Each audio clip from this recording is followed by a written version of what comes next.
They saw the reading glasses perched on his nose and the weathered copy of constitutional law in his hands.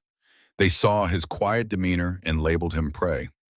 What Vincent Viper Torres and his Southside crew didn't see was the scared 12-year-old from Baltimore who learned that survival meant knowing when to take a punch and when to throw one back. If you're ready for a story about resilience, redemption, and what happens when a Rhodes Scholar is forced to remember he was a Golden Gloves champion first, then subscribe now.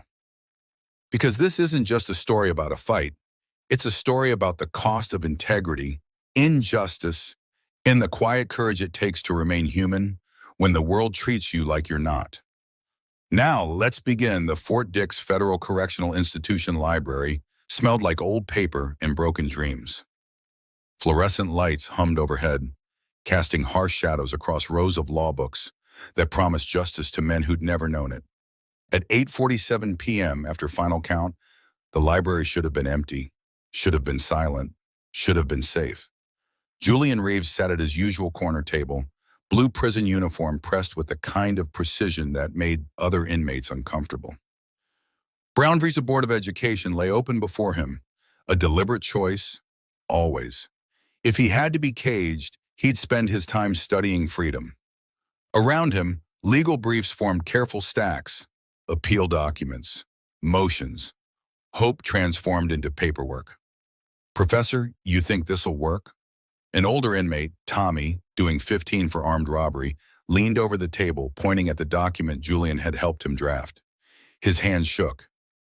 Hope was a dangerous thing in here. Julian adjusted his reading glasses, spoke softly, precisely. "The Fourth Amendment violation is clear. If we can prove the search was unlawful, you really think they'll listen to guys like us?"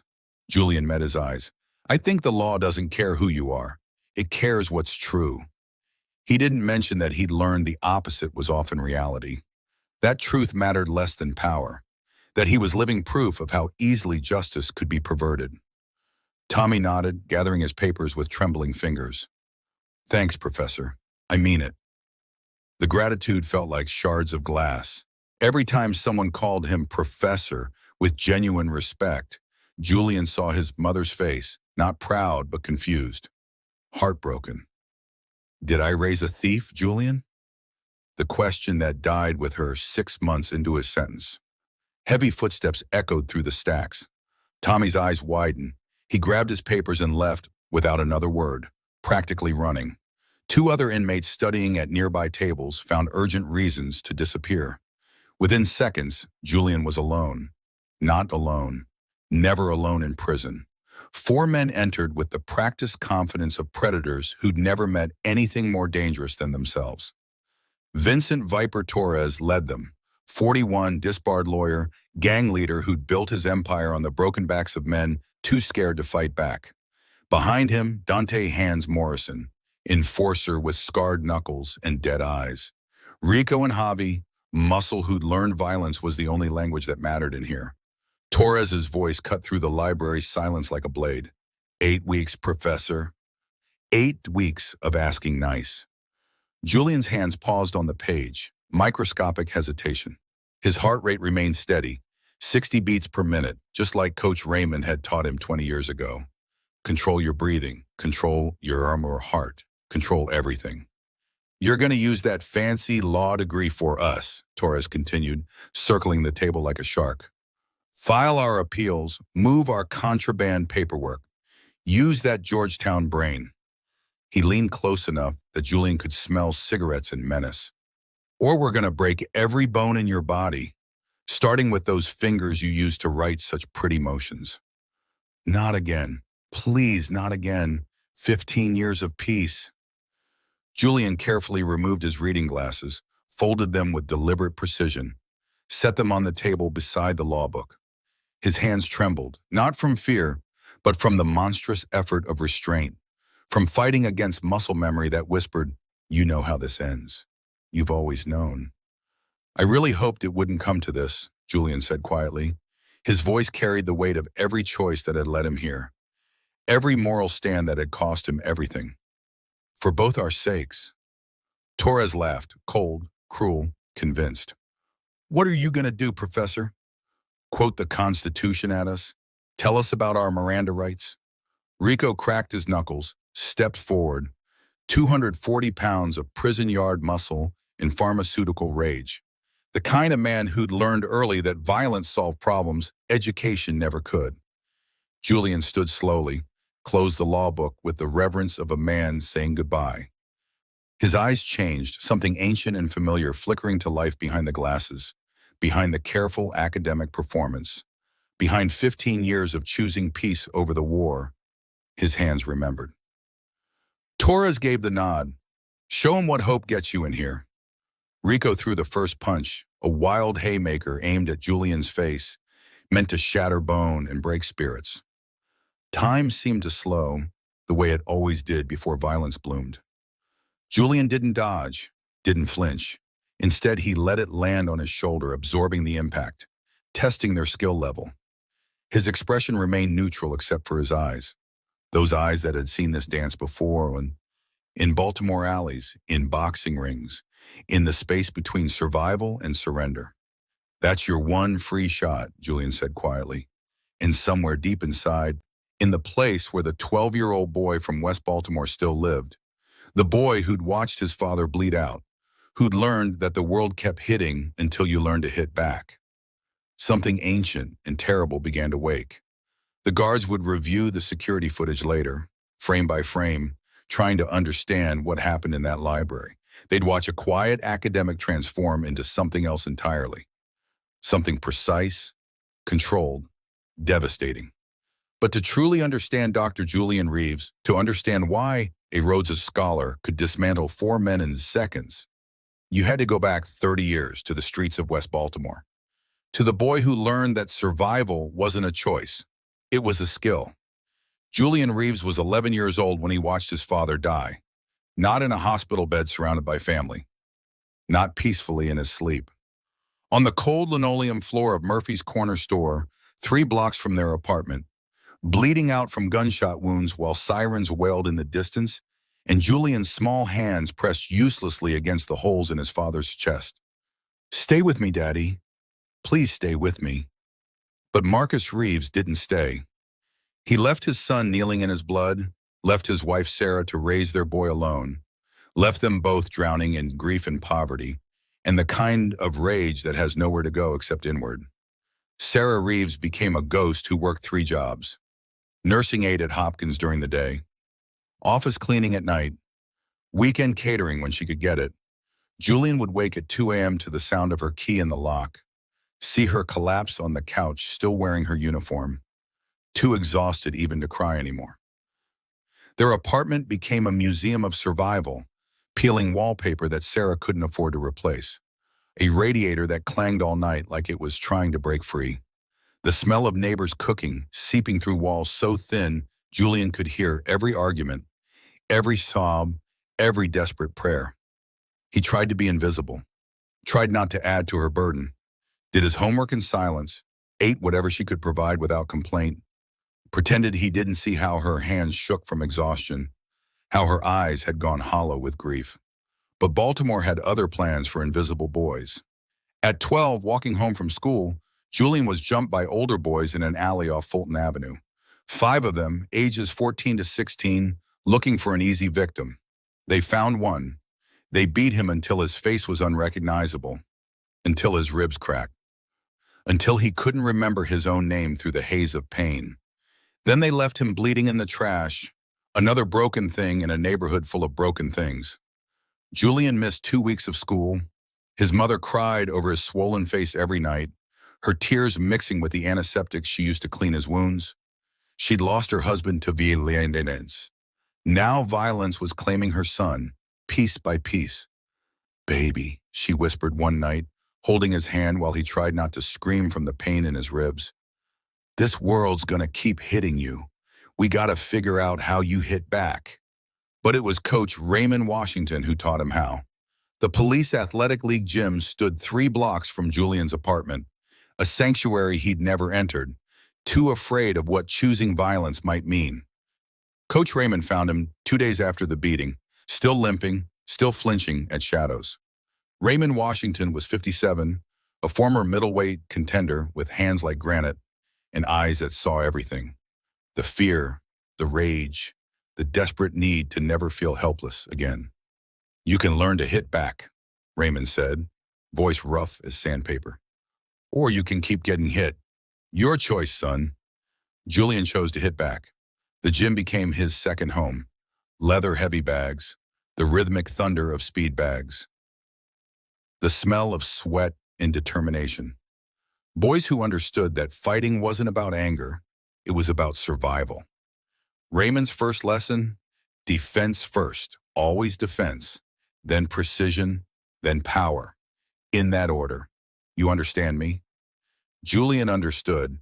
He discovered he was naturally gifted. Fast hands that could slip punches before opponents finished throwing them. Instinctive footwork that made him impossible to corner.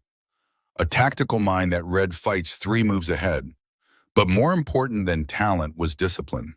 Control. The ability to channel 15 years of grief and rage into technique instead of brutality.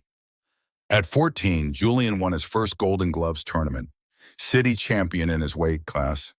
His mother cried in the audience, tears of pride this time, not sorrow. At 15, he won again. College scouts appeared, whispering about scholarships, about futures beyond Baltimore's killing streets. At 16, Julian claimed his 3rd consecutive title. 4 universities offered full boxing scholarships. The boy who'd been beaten bloody in an alley was now the fighter everyone feared. But at 17, everything changed. Exhibition match, packed gym. Julian's opponent, a kid named Darius, 17 like him, hungry like him, desperate to escape like him. The fight was supposed to be controlled, technical, safe. It wasn't. Julian's combination landed perfectly. Jab, cross, hook. And Darius dropped like a puppet with cut strings, unconscious before hitting the canvas. The crowd roared. Julian stood over him, hands shaking, watching Darius's chest barely rise and fall, and understood with devastating clarity. His hands were weapons now. He could have killed him. Almost did. Coach Raymond found him outside afterward, hands pressed against the brick wall, trying not to vomit. "You got a gift, son," Raymond said quietly. "But gifts can be curses. You got too much brain to just be good with your hands." That night, Sarah Reeves prayed over her son. "Lord, please let my boy be more than these streets. Please let him build instead of break." 2 weeks later, the acceptance letter arrived. Howard University, full academic scholarship. Not boxing, academics. His grades, his test scores, his essay about using education to escape cycles of violence. Julian made a promise to himself that night, kneeling beside his narrow bed.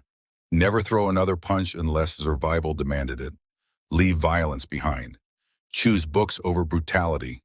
Prove that intelligence could triumph where fists only perpetuated pain. That promise held through undergrad, through Oxford as a Rhodes Scholar, through Georgetown Law School and his professorship. 15 years of peace. 15 years of choosing a different path. But survival doesn't negotiate. Sometimes the streets find you, even in prison libraries surrounded by law books and broken dreams. And as Rico's fist connected with Julian's shoulder in that library, all those years of restraint, all that carefully constructed distance from violence, began to crumble like the pages of his mother's favorite Bible. Delicate, inevitable, irreversible. Because the boy from Baltimore never really left. He just learned to hide behind reading glasses and legal degrees, waiting for the moment when hiding would no longer be enough. They called him professor in prison like it was an insult, like education made him soft. They didn't know that same education, that refusal to compromise truth, was exactly what had landed Dr. Julian Reeves in federal custody. Sometimes integrity is indistinguishable from self-destruction. 4 years ago, Julian had been someone else entirely. Someone who believed the system worked. Someone who thought truth mattered more than power. Dr. Julian Reeves, 34 years old, youngest tenured professor in Georgetown Law's Constitutional Law Department. His office overlooked the quad where cherry blossoms bloomed each spring, where students gathered beneath ancient oaks discussing jurisprudence and justice. The walls wore his achievements like armor. Degrees from Howard and Oxford, Supreme Court clerkship certificate, commendations for pro bono work defending communities the system had forgotten. His students loved him. Waiting lists for his seminars stretched semesters long. After particularly brilliant lectures on constitutional rights, they'd given him standing ovations. He'd felt embarrassed by the applause, humbled by their faith in him, in the law, in the promise that justice could be real. Catherine used to visit his office between classes, bringing coffee, stealing kisses, planning their June wedding. His mother would call from Baltimore every Sunday, her voice thick with pride she could barely contain. "My baby, the professor. Your father would be so proud." Life finally felt secure. Far from Baltimore streets where violence lived in every shadow. Far from the one who'd learned survival through bloodied knuckles and broken ribs. He'd made it. Escaped. Proven that intelligence could triumph over circumstance. Then Amanda Rodriguez knocked on his door during office hours. She was a third-year law student. Brilliant, driven, haunted by something that made her hands shake as she placed a manila folder on his desk. "Professor, I've found something." In the research fund accounts, Georgetown's Criminal Justice Reform Initiative, $4.2 million in federal grant funding meant to help wrongly convicted individuals prove their innocence. Money meant to save lives, restore families, correct the system's most catastrophic failures. Amanda's internship in the development office had revealed discrepancies. Money diverted through shell accounts, research projects that existed only on paper, Dean Harrison's signature on falsified reports to federal grantors, theft disguised as scholarship. Julian stared at the documents, his legal mind cataloging evidence, building the case automatically. The fraud was sophisticated, but undeniable. "Are you absolutely certain about this evidence?" Amanda's tears answered before her words could. "Professor, they're stealing money meant to help wrongly convicted people. How can we teach justice and ignore this?" The question gutted him. Everything he'd built his career on, integrity, truth, the belief that law could be more than just power wearing a gavel, demanded one response. Stay silent, protect his career, pretend he'd never seen the evidence, or expose the fraud and risk everything. He chose truth, called the Board of Trustees, provided full documentation, watched Dean Harrison placed on administrative leave while investigators reviewed the evidence. For 2 weeks, Julian felt righteous. "This is why I became a lawyer. This is what my mother's sacrifices meant. This is proof that the system can work." Then the trap closed. New evidence discovered by Harrison's lawyers. Transfer records showing $180,000 deposited into an offshore account bearing Julian's name. Forged emails between Julian and fictional contractors. Bank records altered with surgical precision to implicate him as the embezzler. A jealous junior professor covering his own theft by accusing his superior. The frame was sophisticated, airtight, beautiful in its cruelty. Catherine left 3 days after his arraignment. "I can't marry someone I don't trust, Julian. I'm sorry." Her engagement ring on his desk, his protest dying in his throat because what could he say? The evidence looked damning even to him. His mother's face at the arraignment haunted him still.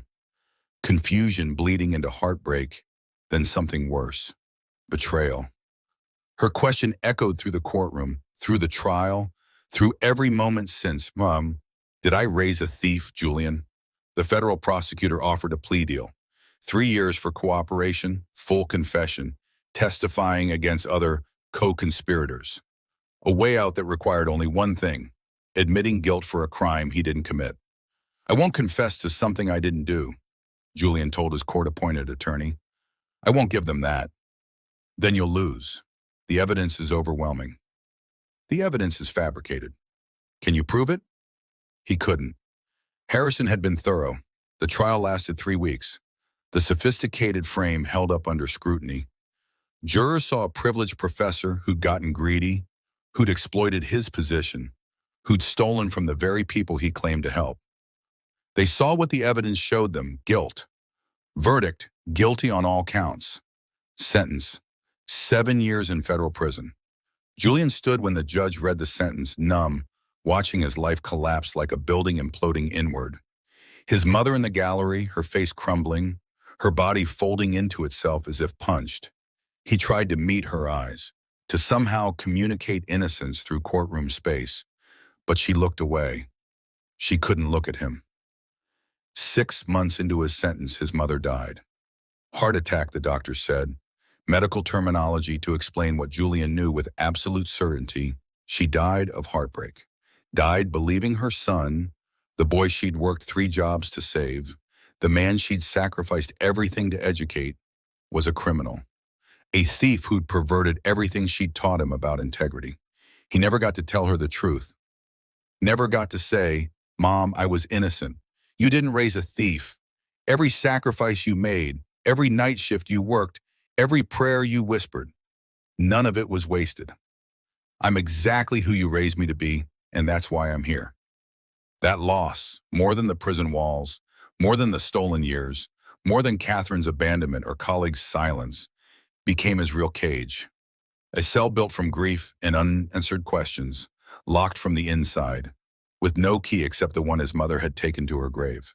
And now, 18 months into his sentence, wearing blue like every other body processed through Fort Dix Federal Correctional Institution, Julian understood something crucial.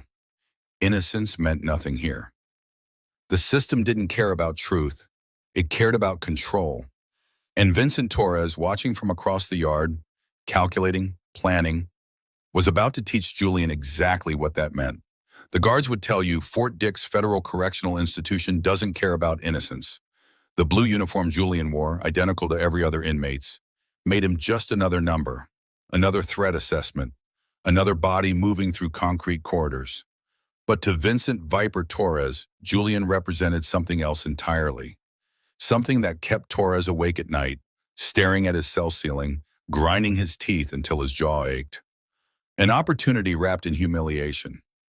Torres had been a lawyer once, second-tier law school, passed the bar on his 3rd attempt, built a practice defending the kind of men he'd eventually become. Ethics violations came gradually, witness tampering that felt justified, evidence suppression that seemed necessary, client funds that were just temporarily borrowed.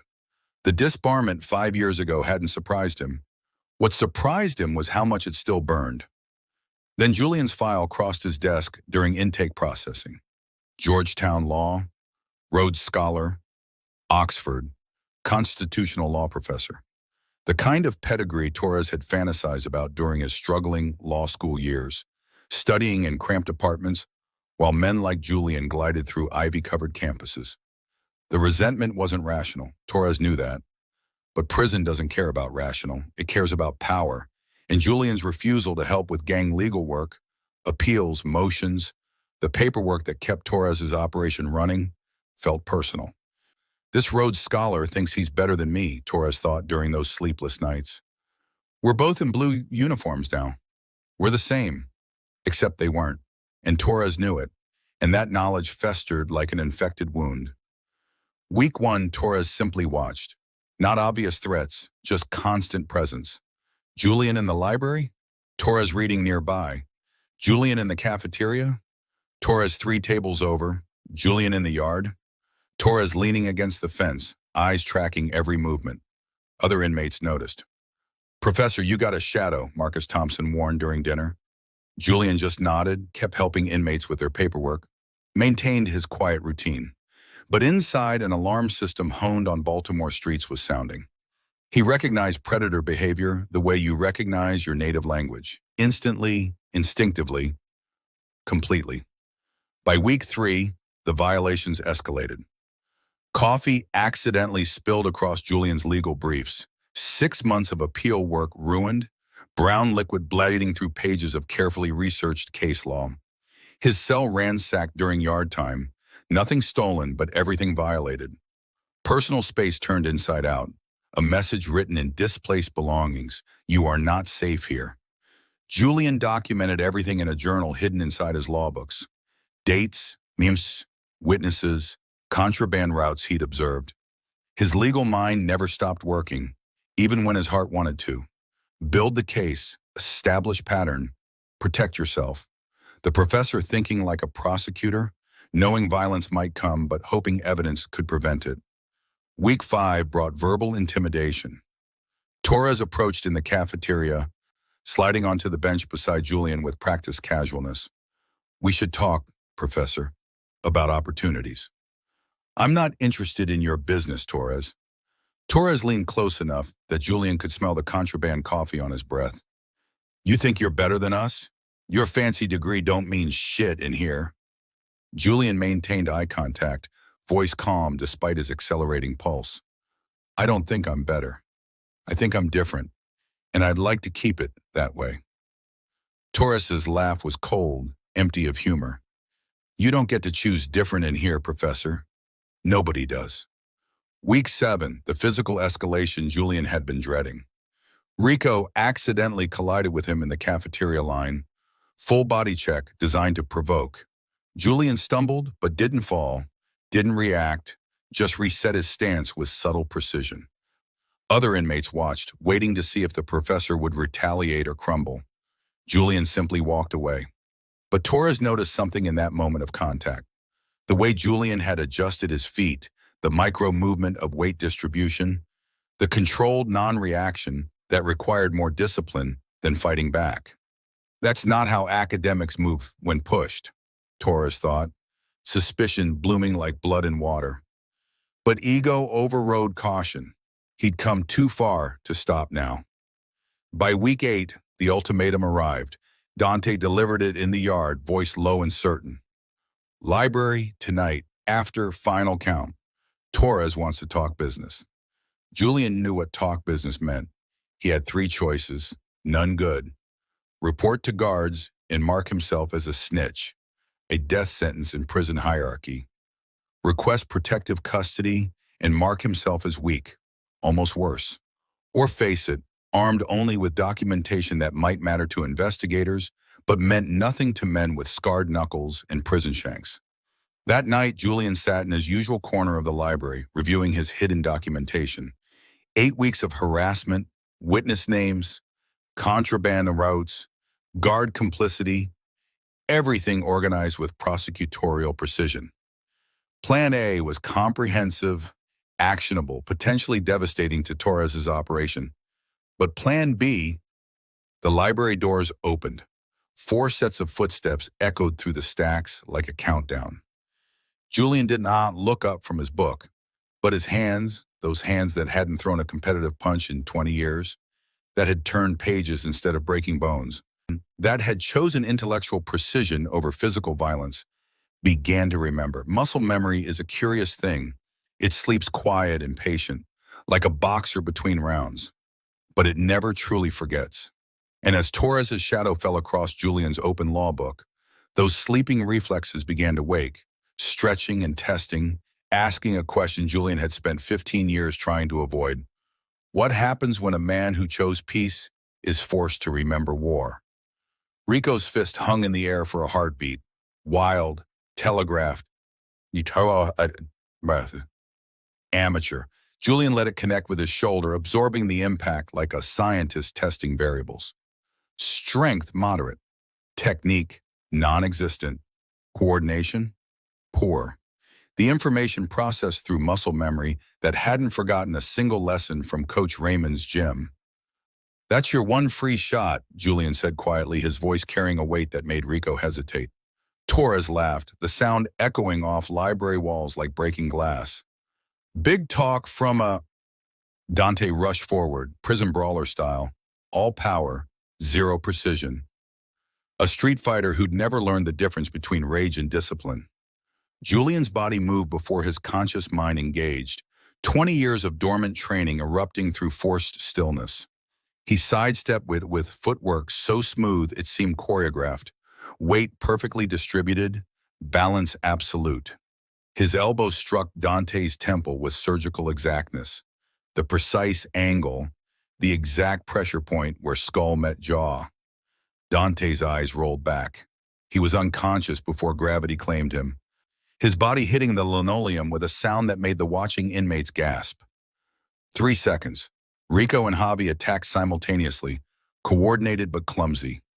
Julian caught Rico's incoming punch mid-air, his hands remembering every wrist lock, every joint manipulation Coach Raymond had drilled into him. He redirected the momentum with Krav Maga, efficiency, redirect, control, disable. The crack of Rico's wrist breaking echoed like a gunshot. His scream pierced the library's silence, raw and primal. Julian used Rico's stumbling body as a shield against Javi's strike, spinning the bigger man into his partner. They tangled over Dante's prone form, a confusion of limbs and curses.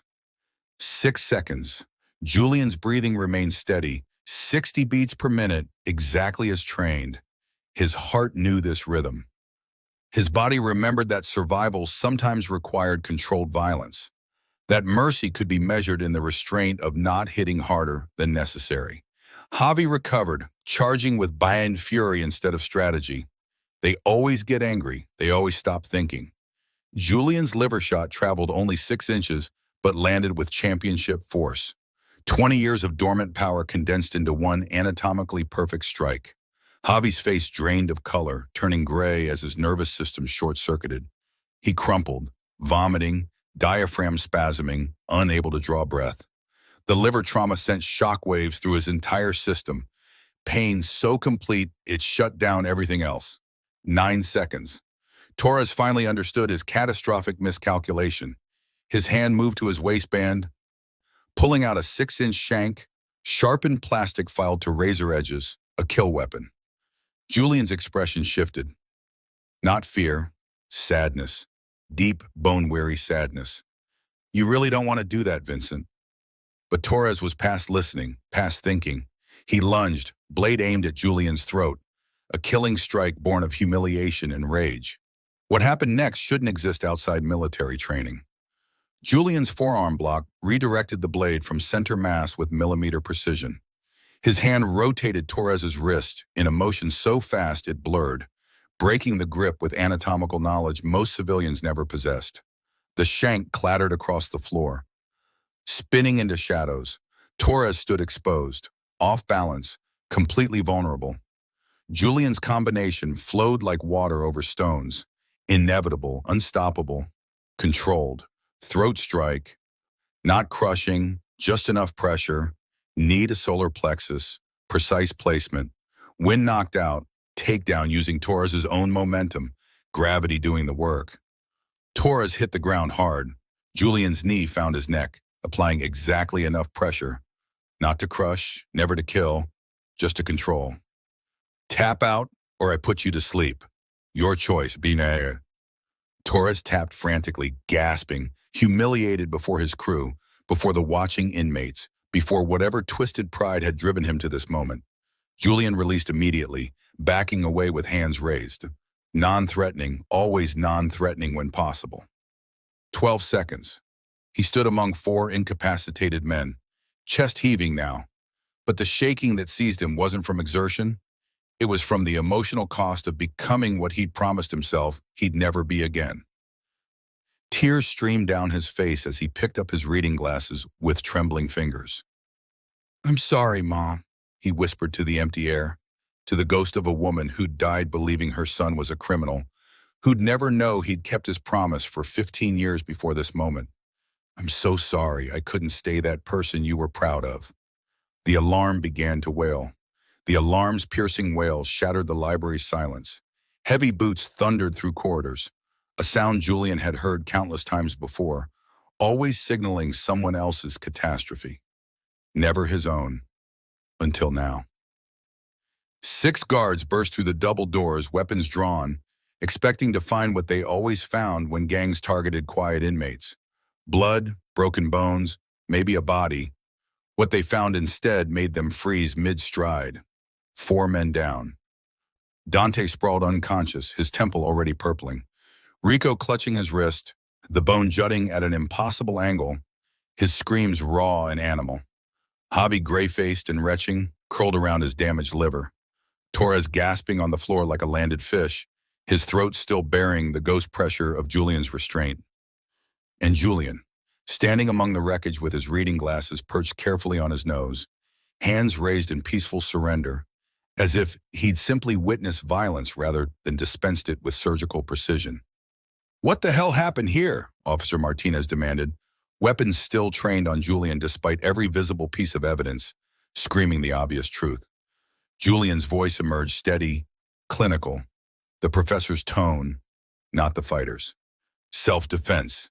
They attacked me with lethal intent. Security footage will confirm. I'd like to return to my cell now, if that's acceptable." As if requesting a bathroom break rather than acknowledging he'd just dismantled 4 men in 12 seconds. Martinez stared between Julian and the bodies, his brain refusing to compute the equation. This wasn't how academics moved. This wasn't how lawyers fought. This wasn't. "Dr. Reeves? Julian?" The voice cut through Martinez's confusion like a blade through silk. Lieutenant Sarah Chen pushed through the crowd of guards, her face cycling through recognition, disbelief, and something deeper, something that looked like grief. Julian met her eyes. Even through his exhaustion, something flickered there. Memory, shared history, the unbridgeable distance between who they'd been and who they'd become. "Hello, Sarah," he said quietly. "It's been a long time." The guards exchanged confused glances. Chen ignored them, stepping forward with the careful deliberation of someone approaching something dangerous that might shatter. "Stand down," she ordered. "I know this man." "Lieutenant, with all respect," Martinez protested, "this inmate just—" "I said stand down." Her voice carried command that surprised even her. To Julian, softer. "Are you injured?" He shook his head. "Physically? No." His voice cracked on the next words. "Otherwise."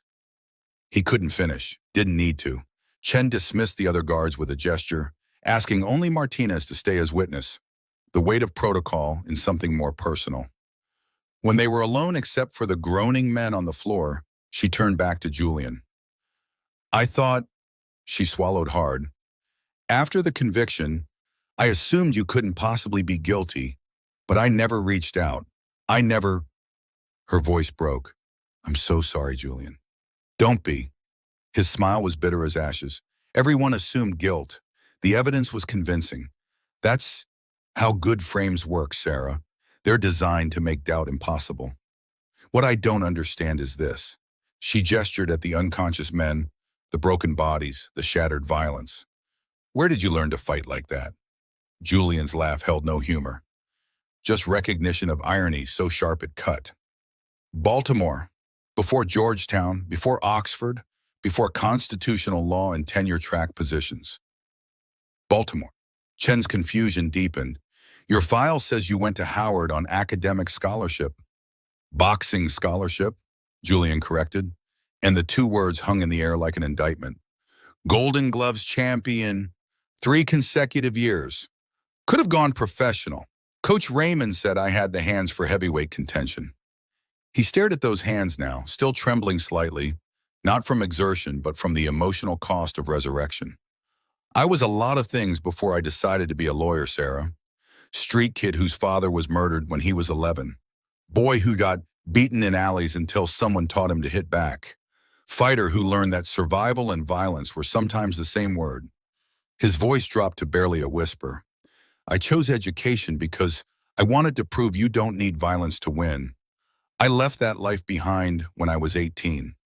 15 years of peace. 15 years of believing I'd transcended what the streets made me." And now, he couldn't finish. The weight of broken promises, to himself, to his mother, to the man he'd fought so hard to become, pressed down until breathing felt like drowning. Torres groaned back to consciousness. Chen immediately called for medical, but before the EMTs arrived, Torres fixed Julian with eyes that held grudging respect and something darker. "I knew," he rasped. "Knew you could fight. Saw how you moved, Professor. Footwork's hard to hide when you know what to look for." He coughed, tasted blood. "I just wanted to see if prison broke you yet." Chen stared. "You knew?" Torres' laugh turned into a wet cough. "Not military, but something. Tested him anyway. Guess not broken." His eyes found Julian's. "Guess some things don't break, Professor. They just wait." The chilling revelation settled over the room like frost. This wasn't about thinking Julian was weak. It was about testing whether he'd compromise his principles, whether the streets would reclaim what education tried to steal. Julian's response came quiet as death. Congratulations, Vincent. You proved I'm still capable of violence. Hope the knowledge was worth compound fractures and a crushed trachea. Before Torres could respond, Julian turned to Chen. You should check his cell. Third bunk, false bottom. His ledger, 8 months of contraband transactions. Guard names included routes, prices, protection networks, everything you need to dismantle his operation. Martinez's head snapped up. How do you know? Because I documented everything, Julian interrupted, his voice carrying the weight of his legal training. Dates, times, witnesses, trafficking routes. I believe in evidence, Lieutenant. In building cases. The fight was Plan B. He paused, letting that sink in. Plan A was comprehensive enough to put Torres and 6 of his crew away for an additional decade each. Sometimes the best defense is thorough prosecution. Chen's expression shifted, respect mixing with something like awe. Even in here, you were building a legal case. Old habits. Julian's exhaustion showed in every syllable. Now please, I need to be alone. As they escorted him out, something extraordinary happened. The corridor filled with inmates, not threatening, not mocking, just watching. Silent acknowledgement passing between men who understood that violence sometimes chose you, that survival meant accepting parts of yourself you'd rather bury. One older inmate, serving 25 for a crime everyone knew he didn't commit, spoke up. Professor, you good? Julian's voice broke completely. No, but I will be. What he didn't say, how do you come back from becoming what you swore you'd never be again? How do you look in the mirror when it reflects both the scholar and the savage? How do you reconcile the man who taught constitutional law with the man whose hands remember exactly how much pressure breaks bone? Behind him, medical personnel loaded Torres onto a stretcher. Ahead, his cell waited, that 8x10 concrete box that had become more home than Georgetown ever was. And somewhere in between, Julian Reeves tried to remember who he was before 12 seconds destroyed 15 years of carefully constructed peace. Security footage should have remained classified prison property, should have stayed buried in administrative files, reviewed only during Torres's disciplinary hearing. But truth has a way of escaping walls, digital or concrete. Within 48 hours, the world would know Julian Reeves's name again, this time not as a disgraced professor, but as something far more complicated. The leak came from somewhere deep inside Fort Dix's administrative network. Anonymous. Untraceable. Someone who'd watched the footage and decided the world needed to see what happened when quiet men are pushed too far. By dawn, the video had 200,000 views. By noon, 12 million. By evening, Julian Reeves was trending worldwide. The footage showed everything. The quiet professor reading at his corner table, glasses perched on his nose, 4 men surrounding him like wolves circling prey. The conversation, Torres's threats, Julian's quiet plea for peace, Rico's first punch, and then 12 seconds that shouldn't exist in civilian life. But more than the violence, the internet saw what came after.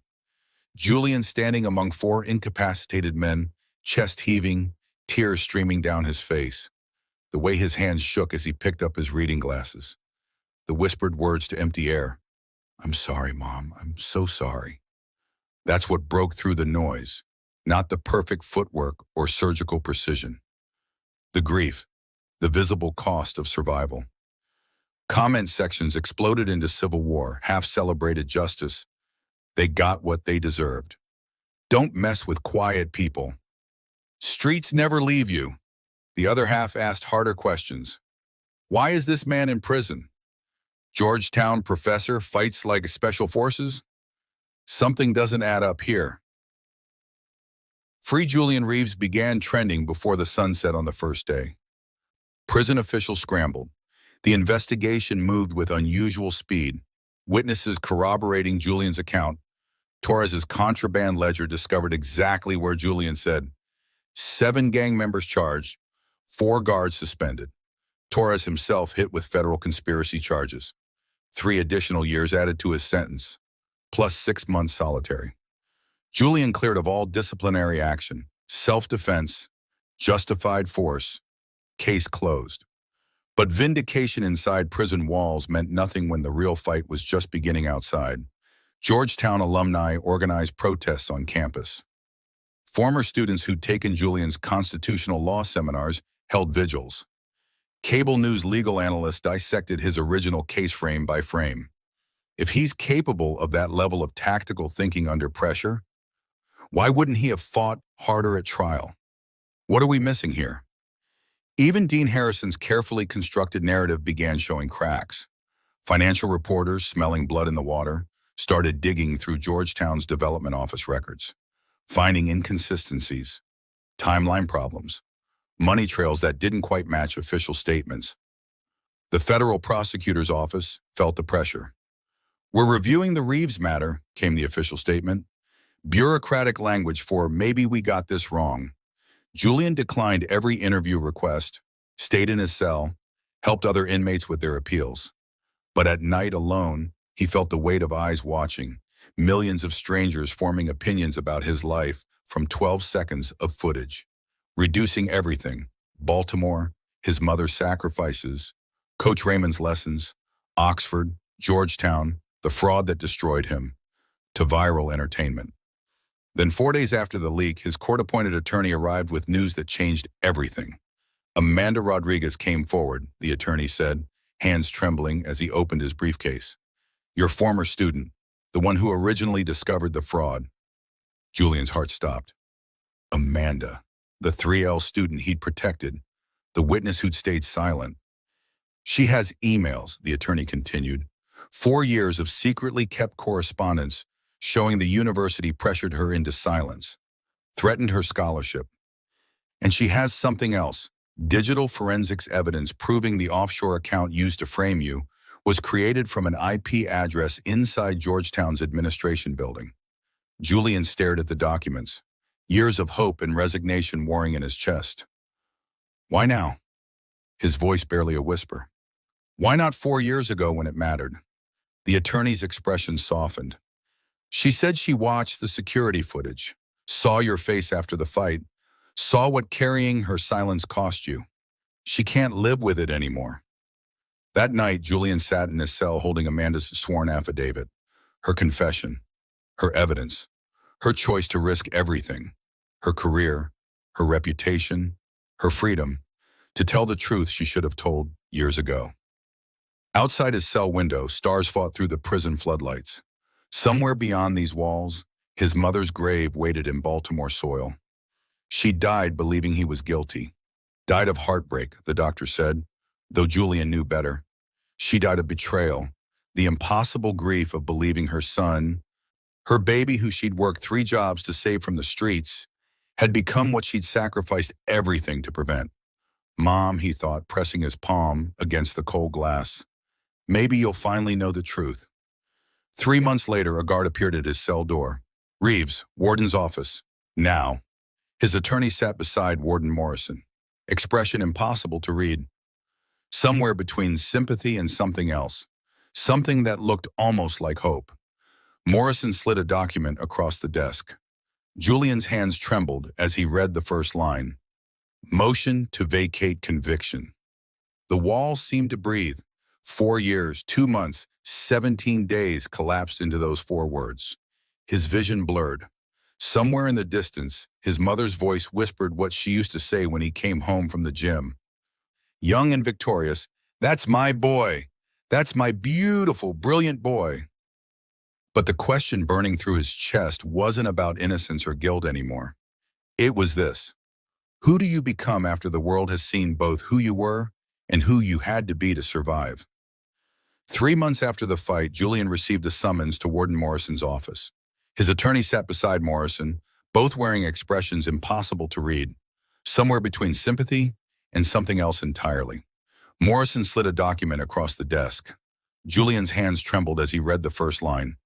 "Motion to vacate conviction." The words blurred. 4 years, 2 months, 17 days of blue uniforms and concrete walls, reduced to legal terminology on cream-colored paper. His attorney was speaking, explaining something about Amanda Rodriguez's testimony, about digital forensics, about metadata and IP addresses. But Julian couldn't hear past the roaring in his ears. "Your mother," he whispered, interrupting the explanation. "My mother died believing I was a thief." The office fell silent. "Mr. Reeves," Morrison said carefully, "the hearing is scheduled for next week. The evidence is overwhelming. Dean Harrison fabricated everything. The offshore accounts, the emails, all of it. He's being charged federally." Julian looked up, tears streaming down his face. "He stole 4 years of my life, but worse, he stole my mother's last 3 years of peace. She died ashamed of me, do you understand? She died thinking she raised a criminal." His attorney gripped his shoulder. "Julian, we're going to clear your name. Publicly. Completely." "Will that resurrect her?" The question hung in the air like smoke. "Will that give me back the chance to hold her hand and tell her I was innocent?" The federal courthouse felt surreal. Civilian clothes hanging loose on his prison lean frame. Donated suits slightly too large. Julian sat at the defense table, watching former colleagues file into the gallery. Some met his eyes with apology. Others looked away with shame. Amanda Rodriguez took the stand, her voice breaking through tears. "Professor Reeves lost everything protecting me and other students. When I brought him the fraud evidence, he could have stayed silent, could have kept his career, his fiancée, his life, but that wasn't who he was." She looked directly at Julian. "I was a coward. The university threatened my scholarship if I testified. They said my word against the deans would destroy me. So I stayed quiet while an innocent man went to prison. I've carried that guilt every single day for 4 years." Julian wanted to tell her it was okay, that he understood survival choices. But the words wouldn't come past the lump in his throat. The judge reviewed the evidence with clinical precision. Digital trails showing the offshore account, created from Georgetown's own administration building. Falsified documents with metadata revealing creation dates. After Julian reported the fraud, financial analysts tracing the actual stolen funds through shell corporations to Harrison's relatives. The court finds credible evidence of prosecutorial misconduct and insufficient credible evidence to sustain the conviction, the judge declared. The gavel fell like thunder. "The conviction is hereby vacated. Mr. Reeves is free to go."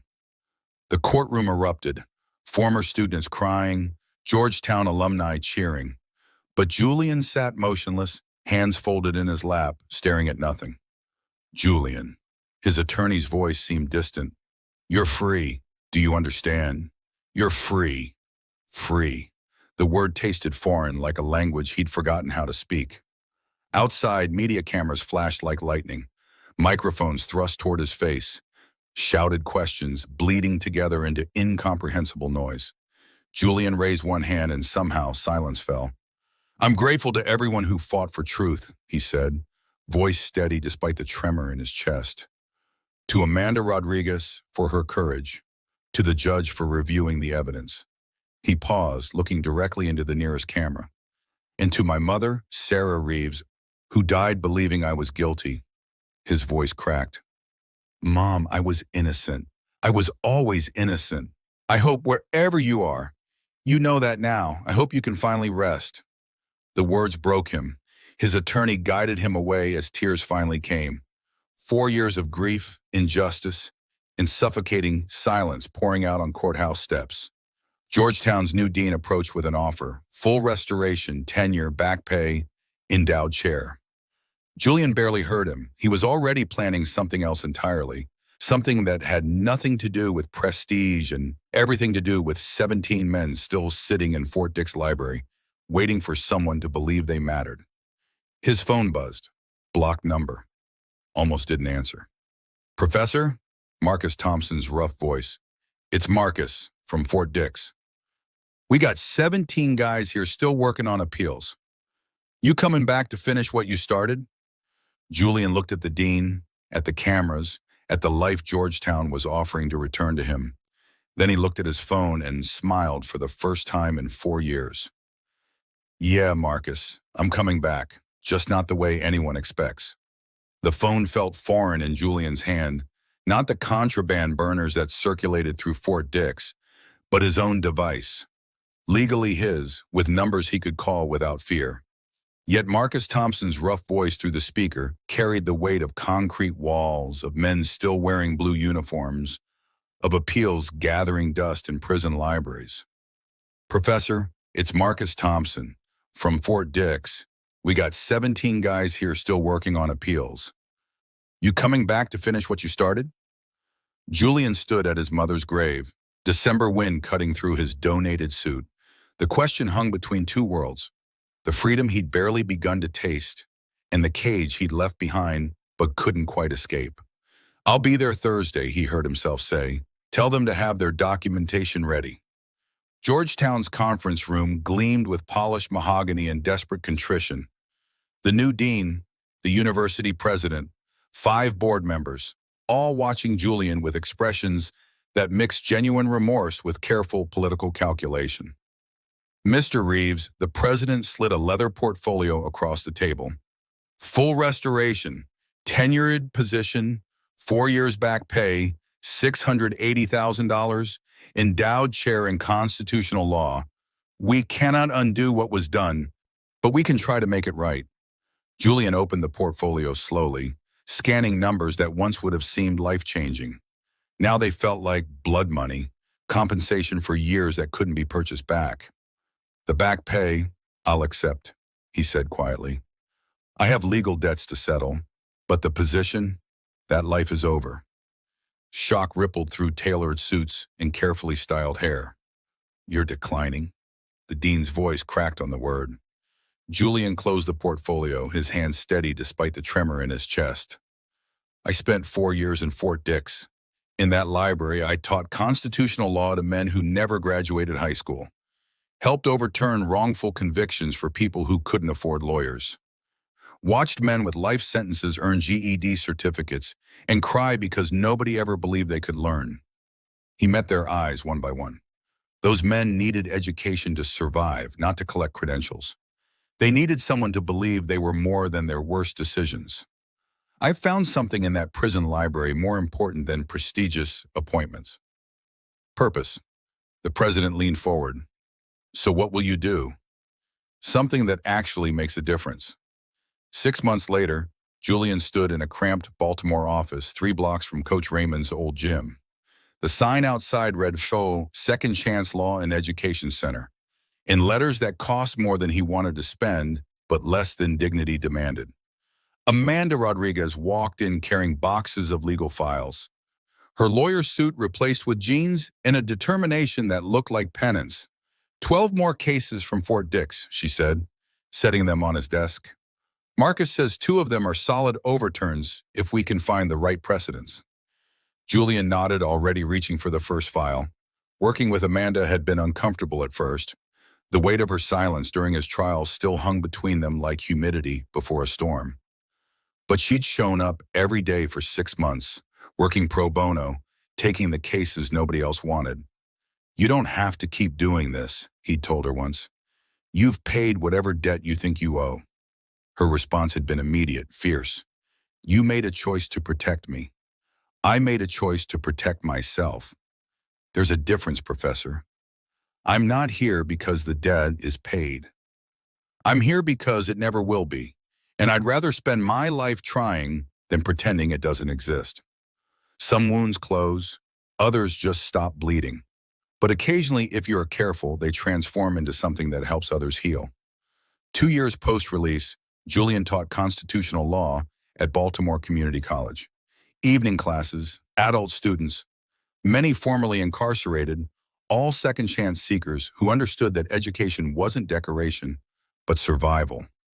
A student raised her hand, her doc ID number still faintly visible beneath a cover-up tattoo. Professor Reeves, why'd you come back to Baltimore?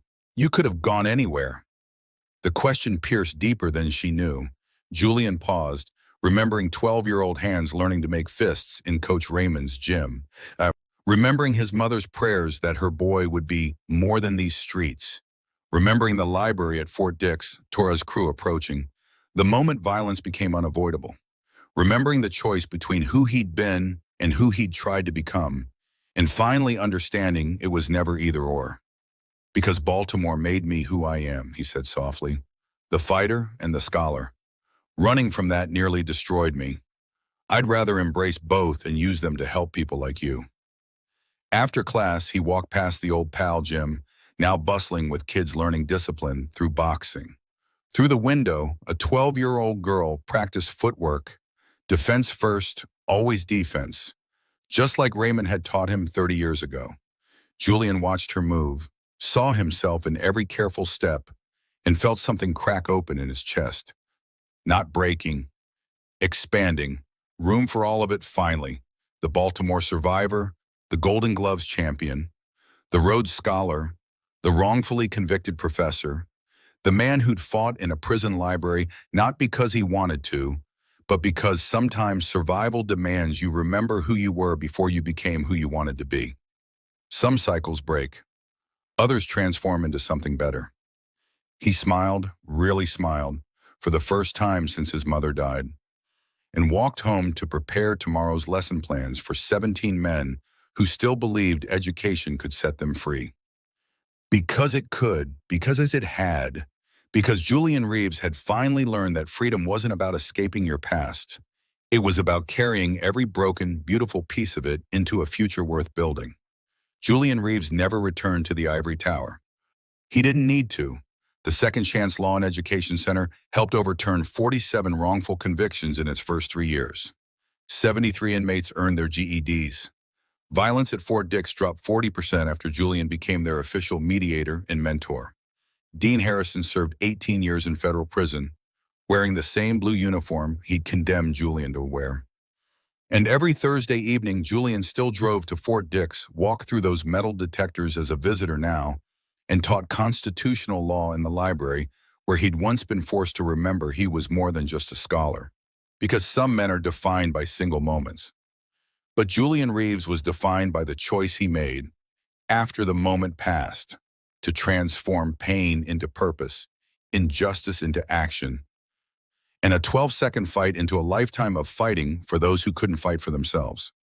His mother would have been proud. Coach Raymond would have understood. And somewhere in Baltimore, another scared kid was learning that survival isn't about choosing between your fists and your mind. It's about knowing when to use both and having the wisdom to know the difference. Thank you for reading Julian's story. If this tale of resilience, redemption, and the power of second chances moved you, I'd love to know where in the world you're watching from. Drop your country in the comments below. Also hit subscribe now for more stories of redemption, resistance, and the fight for second chances coming soon, because every subscription tells me these stories matter. And stories like Julian's deserve to be told. Thanks for watching.